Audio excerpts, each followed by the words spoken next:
کیا دیں گے ہم نبی کو؟ ہے کیا ہمارے پاس نبی کو دینے کو؟ بھئی غور فرمائیں، جب سرکار معراج پر گئے نا تو سرکار کے ذہن مبارک میں ایک لمحے کے لیے آیا کہ وادی مقدس میں جوتیاں اتروائی جاتی ہیں۔ جب حضرت موسیٰ گئے تھے نا، کہا تھا فَخْلَعْنَ عَلَيْكَ، نالین اتارو، اپنی جوتیوں کو اتارو۔ حضرت موسیٰ جوتیاں اتار کر گئے تھے نا حضرت اہدیت سے ملنے کے لیے، اللہ سے ملنے کے لیے۔ ایک لمحے کے لیے خیال آیا ہمارے نبی کو کہ یہاں اللہ سے ملنے جا رہا ہوں تو مجھے جوتیاں اتارنی چاہیے۔ آواز آئی تم جوتیوں کے ساتھ آؤ۔ اب مجھے ایک جملہ کہنے دیجئے، ہم نبی کو کیا دیں گے؟ کیا مطلب ہے حریص علیکم؟ میرا نبی تمہارا حریص ہے، ہم دیں گے کیا نبی کو؟ نبی جوتیوں کے ساتھ معراج پر گئے، اور جہاں معراج پر گئے اس جگہ کو اللہ نے کیا کہا سورہ النجم کے اندر؟ وَهُوَ بِالْأُفُقِ الْأَعْلَىٰ۔ ہم نے اپنے نبی کو اتنی بلندی پر پہنچایا کہ اس سے اونچی جگہ ہی نہیں تھی۔ جو سب سے بلند مقام پر چلا جائے وہ جوتیوں کے ساتھ جا رہا ہے، تو مجھے کہنے دیجئے ساری کائنات نیچے ہے، نبی کی جوتیاں اوپر ہے۔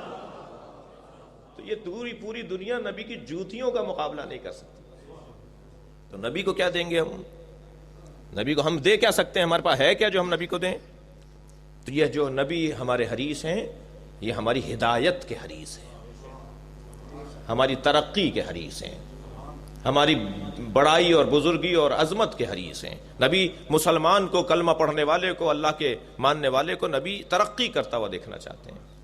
اچھا یہاں پھر میں ایک اور کہہ دوں، صرف مسلمان کو نہیں، حریص علیکم میں سب ہیں۔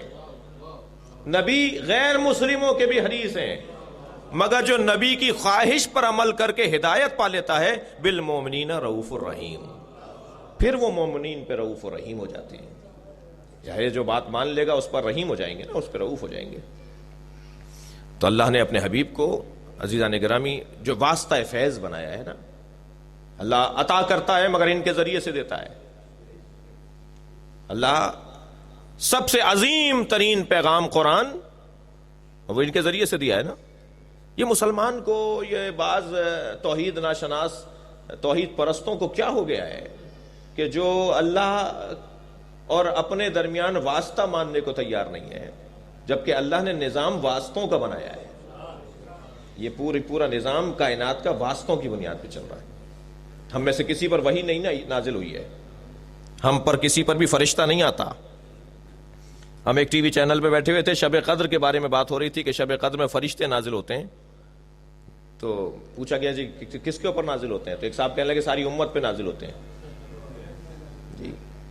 تو ہم نے کہا جی عجیب بات ہے کہ ساری امت پہ فرشتے بھی نازل ہوتے ہیں اور امت گناہ بھی کرتی ہو،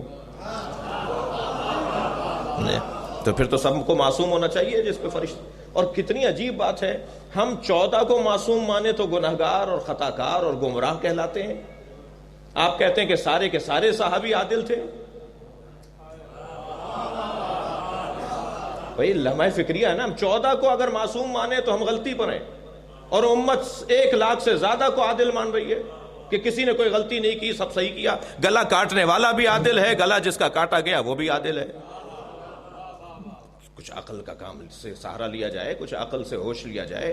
نہیں عزیزان گرامی، سب پر فرشتے نازل نہیں ہوتے۔ سب پر فرشتے نازل ہو تو گویا اللہ کا پیغام آ رہا ہے نا اس کے اوپر۔ فرشتے صاحبان امر پر نازل ہوتے ہیں، اولی الامر پر نازل ہوتے ہیں۔ اللہ اور بندوں کے درمیان جسے اللہ نے واسطہ بنایا ہے، جسے ہم واسطہ کہیں، جسے ہم وسیلہ کہیں، جسے ہم واسطہ فیض کہیں، وہ سرکار کی ذات ہے۔